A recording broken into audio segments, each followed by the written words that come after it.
Welcome to our channel. Today we how to enable Motion UX with Framer Motion, full guide step by step clearly. To enable Motion UX with Framer Motion, start by installing Framer Motion in your React project. Use the command npm install Framer Motion. Once installed, import the motion components in your React file. For example, import motion from Framer Motion. Next, create a basic component structure for your animation. Define your functional component using arrow function syntax. Inside your component, use the motion.div element to wrap the content you want to animate. Now, you will define the animation properties.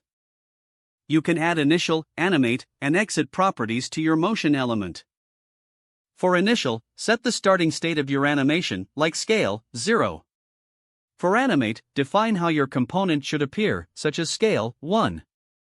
For exit, specify how your component should leave, using scale, 0.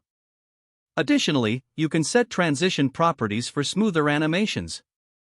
For instance, assign a duration or type of easing to enhance the motion. You might combine different animations within a parent motion container.